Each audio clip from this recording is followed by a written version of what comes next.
Hello Internet! Team Cyberbars are back. So my name is Mr. Barry Anderson and I'm joined by... Hello, it's me, Cybertron. and we're back for the third season. And we're gonna win it this time, aren't we? We are. I want to so badly, and I feel like both seasons we've honestly come so close. So it's gonna be harder than ever.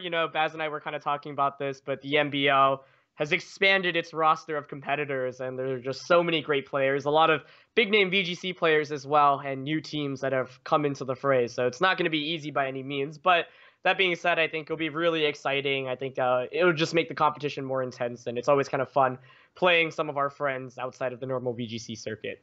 Yeah, definitely. I mean, there are a lot of scary teams this year, because we've got Lee and Poke Alex together, one of the best Spanish players in history. We've got Ray, the three-time world champion now, with Mr. A-Drive, who played in that Invite VGC tournament and actually got to the final, I think.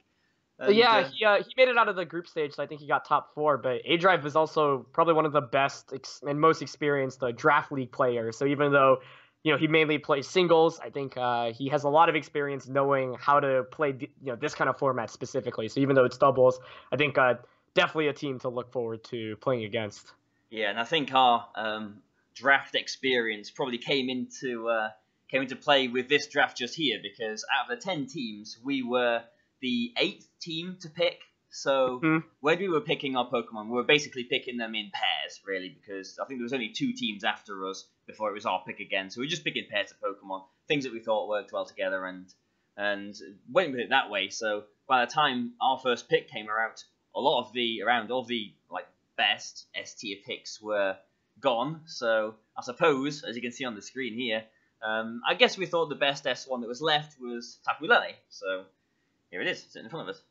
Yep, so just to recap for anyone that might be new, we're just doing a quick draft recap of the Pokemon that we drafted for the third season of the MBL, which is a multi-battle league, a draft league on YouTube. You've probably seen a lot of the singles leagues like GBA or WE, but the MBL is something that was started, more recently than some of the other leagues, and it's really exciting. So Baz and I are back at it, and we're just going to go through some of the Pokemon that we've picked, or all the Pokemon that we've picked, and kind of the reasoning behind it. And as Baz already mentioned, we unfortunately had kind of a later seeding, so a lot of the times we were stuck with choosing Pokemon after everyone else. But as a result, we also got to pick in pairs, and so we'll kind of explain that more. But yeah, as Baz also mentioned, the first one we did pick was that Tapu Lele.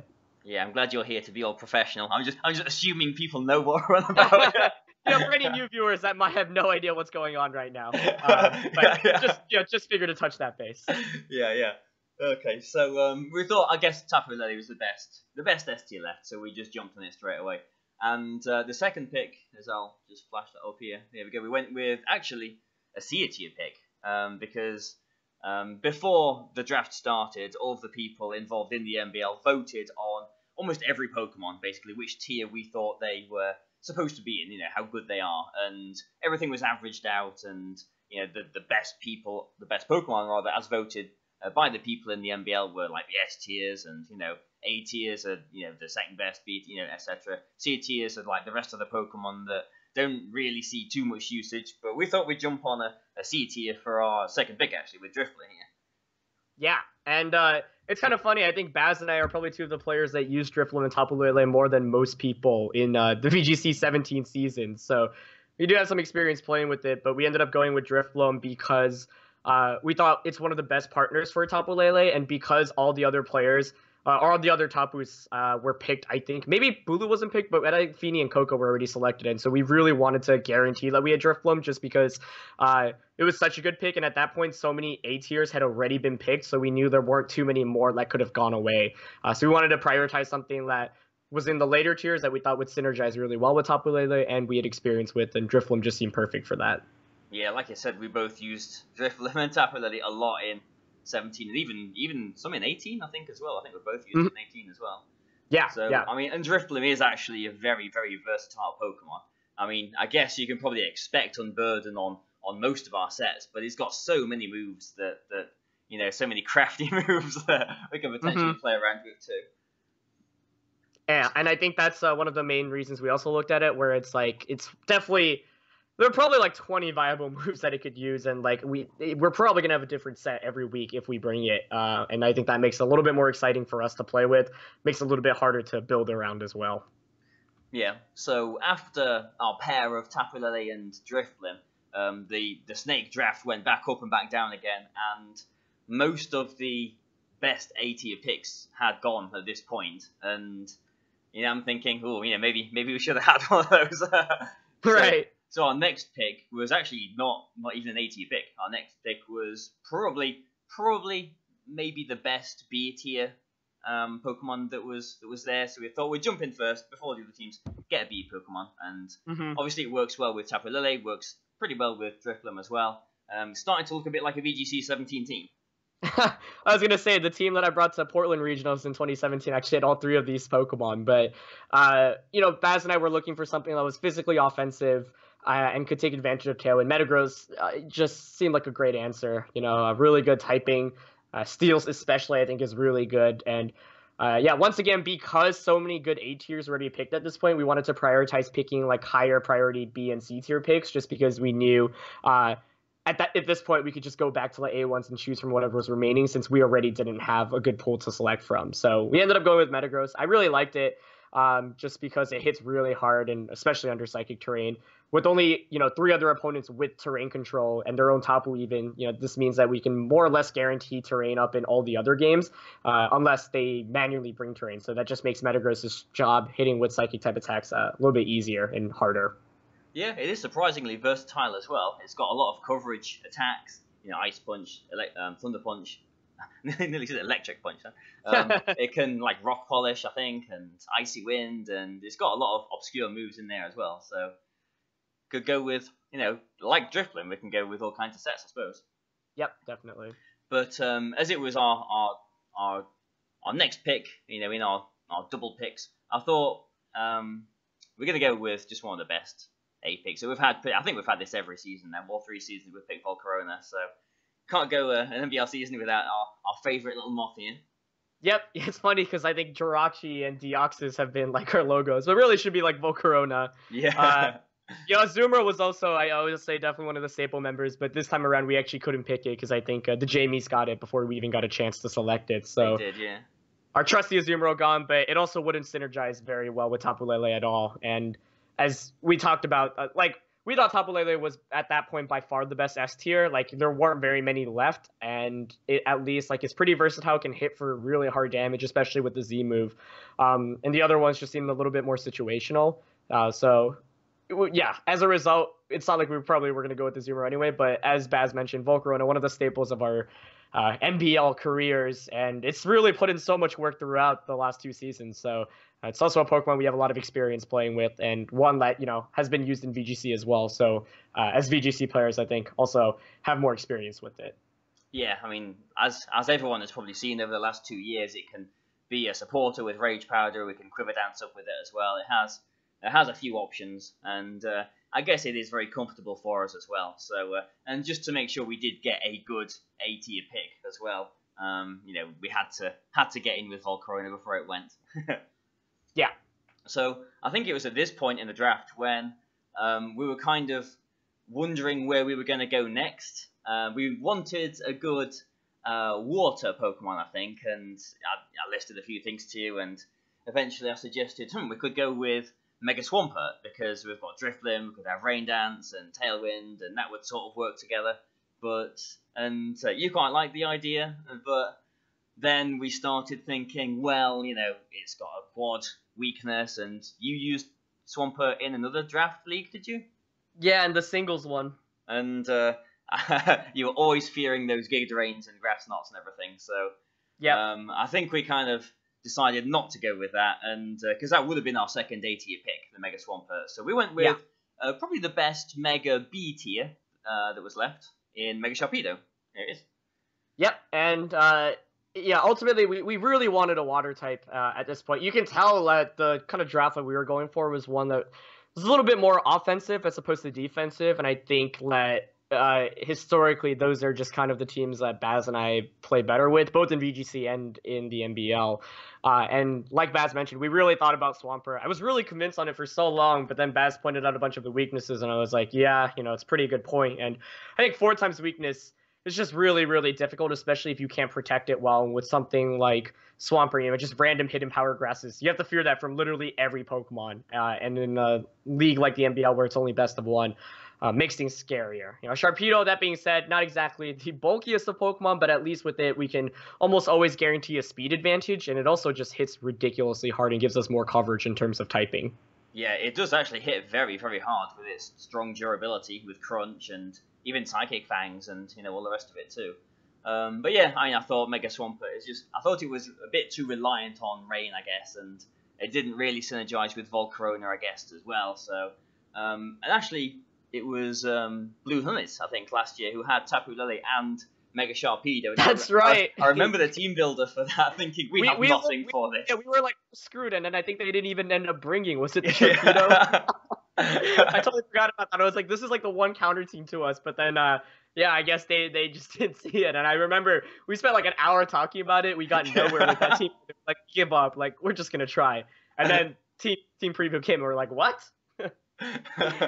So yeah, I totally forgot that they had that combo last year. So we'll see what we can do with it this time around. Yeah, hopefully we can do something with it. I mean, obviously speed boost makes it faster, but I mean, I'm looking through the rest of our draft, and I think it is actually the fastest. Yeah, it is. Oh no, our last pick is faster, but it is our second fastest Pokemon without any abilities or anything. It's base 105 speed, but hopefully the Protect and everything won't be a bit too obvious on it. So we'll have to. Cause I've never actually used Mega Sharpedo in VGC, so it's going to be interesting to try it out. But our next pick, so our second pair was Mega Sharpedo, and we wanted to pick another really solid B tier pick. So we went with a Pokemon that actually did quite a lot for us last year in Nidoqueen. Yep, I really like this one. I think it's interesting because Nidoqueen also in VGC is one of those Pokemon where it's like it's either like just incredible or it just gets blown out of the water. But with Tailwind support, we were also looking for a strong ground type. I think that was really, really important to us. And at that point, a lot of the better ones were taken. As Baz mentioned, we also do have some experience with Nidoqueen, but it could just be really good, especially in a draft league where, there are only 2 potential options that you can switch into in the back. And Nidoqueen with so much good coverage with the combination of like Earth Power, Ice Beam, and Sludge Bomb and other attacks, normally can guarantee either a one-shot or just a lot of neutral damage off against most Pokemon. So it pairs under Tailwind especially, it's really nice. But I think we actually used the Scarf one last season, and that definitely put in some work as well. So you don't necessarily have to go with the standard Life Orb build that we often see. Yeah, it is a pretty good Pokemon. I think it won the VGC Japanese Nationals this year as well. It did, yes. Yeah, so like you said, we did need an electric resist, basically. And we were thinking about Swampert, like we were saying. We were kind of considering Zygarde 10% as well, which would have been a strange one, the little dog thing. And I was thinking about the Landorus Eye as well as the last A pick, but I think Nidoqueen did do so well for us last year, and Scarf and Life Orb, it does a lot of damage actually. So pretty good pick there, I think. But that's all of our B tiers gone, and I think at this point, like all of the best A tiers were definitely gone. So we were like, right, let's just get the best C tiers, basically. So, yeah. So the next pick was this little guy here, or girl, or guy. I can't remember. I don't know if it can be both or what. I actually don't remember. Hitmonlee. So like, it's pretty much kind of like a Hitmontop, but without Intimidate and the extra bonus of having Unburden as well as Drifblim. So some extra options for it here. Yeah, obviously the fact that we set up Psychic Terrain with Lele means that we can't always fake out. For example, you're not going to want to lead something like... I mean, him on lead, Tapu Lele actually could work as a lead, but you just can't fake out immediately turn 1. But we thought it would be specifically a pretty good partner for something like Volcarona, because you can fake out, and like Baz said, Hitmonlee is basically like Hitmontop just without the Intimidate. So something like Wide Guard can help out a lot as well. And Unburden is pretty cool as well as a trick on it. So thought it was a pretty good seed here because at this point we wanted a fake out user. Obviously some of the better fake out users were already taken away. And at this point we were looking for more support oriented Pokemon since we had a lot of offense. So something like fake out, something like redirection, those were all things that were on the table. So yeah, Baz threw the idea of Hitmonlee to me. I really liked it. Obviously, when you have Psychic Terrain, doesn't synergize as well, but overall still felt like a pretty solid pick, and it means that we can lead something like, I don't know, Hitmonlee Volcarona or Hitmonlee Sharpedo, and doesn't force us to always just go with Drifloon Tapu Lele. Yeah, and we don't even have to go with Unburden. We can always just go for reckless high jump kicks into things. Yeah, definitely. If we really wanted to. I think that's a great point, though. That's one of the fun things of draft leagues, where sometimes you really could use like the crazy ability, and no one sees it coming. They don't prepare for it. Next thing you know, you're just getting knockouts everywhere. So yeah, and talking about crazy, the next pick was one that wasn't actually on the MBL draft spreadsheet that we were looking at. It's one that I was thinking, we definitely need something to help deal with Trick Room. And in the first season we had Amoonguss, in the second season we had Breloom. What can we do to top Amoonguss and Breloom? And there it is. So probably the weakest of the three, but yeah, I actually remember I was talking to Baz and I was like, oh man, like someone's definitely gonna pick Fungus before us, right? But Baz was like, it's not even on the sheet, and I looked at it, I was like, wait, you're right, that's crazy. One thing that's actually really funny that Baz mentioned to me too is that like all the picks that we had last year that were lower tier picks were raised like one tier higher. So our drafting prowess in the previous season kind of people, I guess, realized how strong exactly the Pokemon we had in previous seasons were. And as such, we had to kind of work our way around that. So we couldn't go for a lot of the repeat members that we had before. But Fungus, I really like this one. Very similar to Amoonguss. It's still really bulky. Obviously, you're forced to use Eviolite more or less. And it's relatively one-dimensional, but it gets the job done. And redirection is just always so important in a league like this, especially when you can put things to sleep, because there are fewer slots that you can switch out to. Yeah, it is surprisingly bulky with the Eviolite as well too, so I'm looking forward to seeing it take some hits. Yeah, definitely. And even potentially more useful than Amoonguss in that it does underspeed more things. It's only a base speed of 15, so it's probably the slowest thing that has been drafted in the MBL this league, I think, off the top of my head. So this is, basically our Trick Room answer. So don't use goggles, anyone, please. I think one of the nicer things, though, is because, for example, Breloom was one of those Pokemon that we wanted to bring in, like, every game, more or less, and you always have to worry about goggles. Whereas with Fungus, you might force people to bring a goggles or two, but we might not even end up bringing Fungus into the game. So because it's not a higher tier pick, I think people still have to prepare for it, but then have to give up some room for flexibility as a result. Yeah, exactly. And, I mean, you were just mentioning that all of our picks from last year did go up a tier. So, like, looking at our draft from last year, we had, like, Mega Aerodactyl as a B pick, and Breloom as a B pick, and I think Raichu was a B pick as well. But all of those went up to A tier this year, so we had to scrape the barrel this time. We did, yeah. For something a bit different.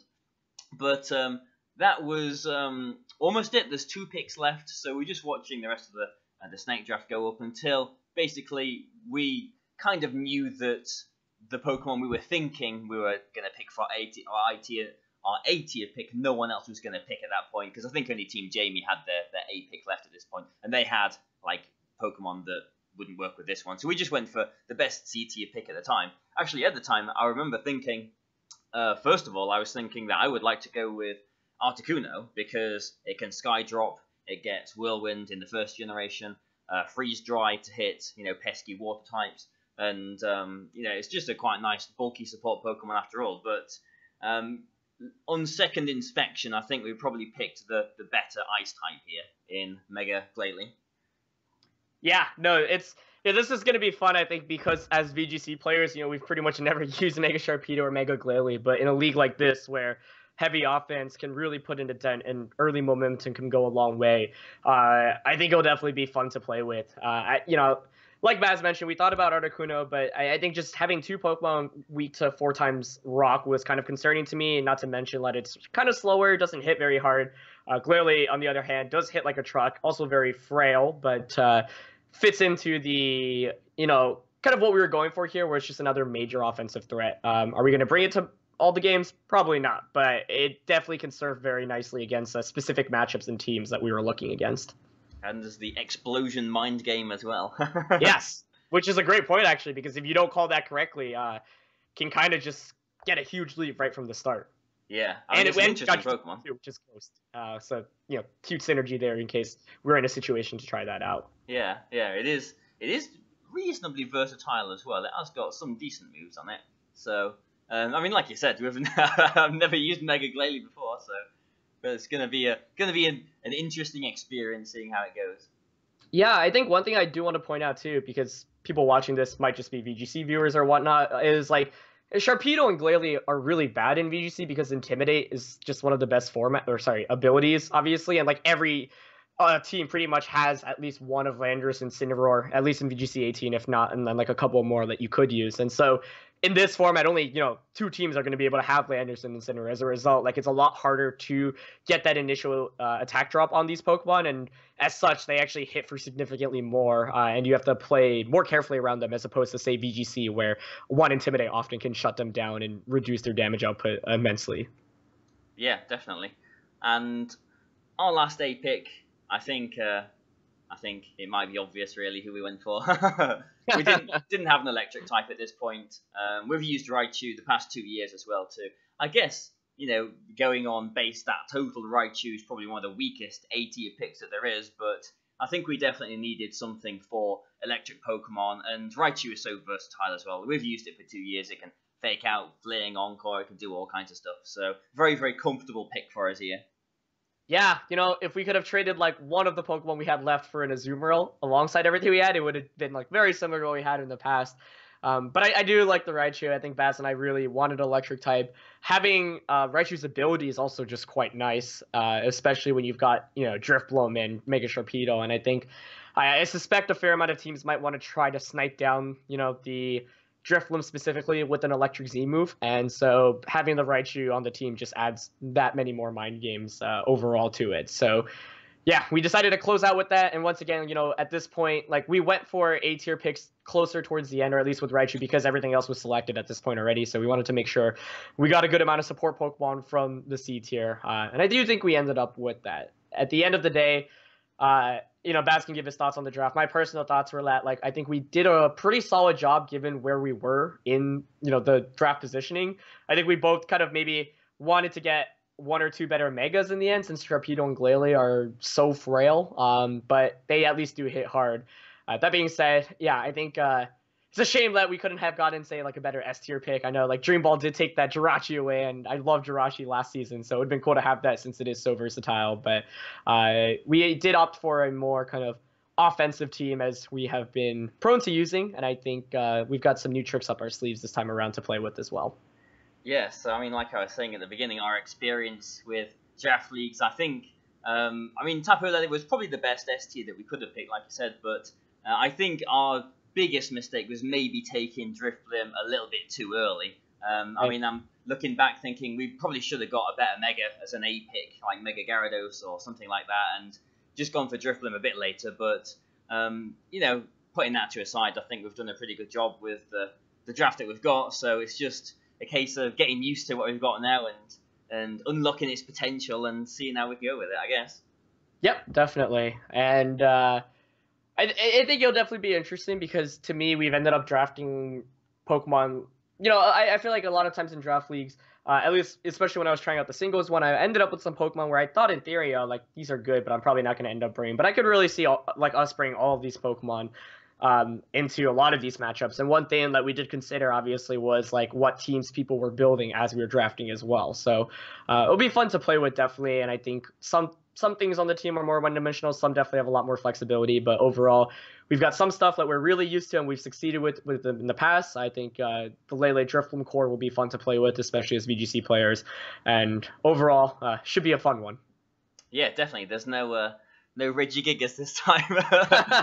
Which unfortunately we didn't get to pull off much, yeah. Tried our best, definitely. Alright then, so that's our draft for the Season 3 of the Multi-Battle League. So join us next week when we will be playing Team Jamie. Nice introduction to the league. Team Jamie, who I think picked... I know Team Jamie were ultra prepared for their draft. So... they've definitely got one of the tougher teams for us to go against, I think. So join us next week. The Team Builder will be on my channel, and the battle will be on Aaron's channel. So we'll see you next week. Take care, guys.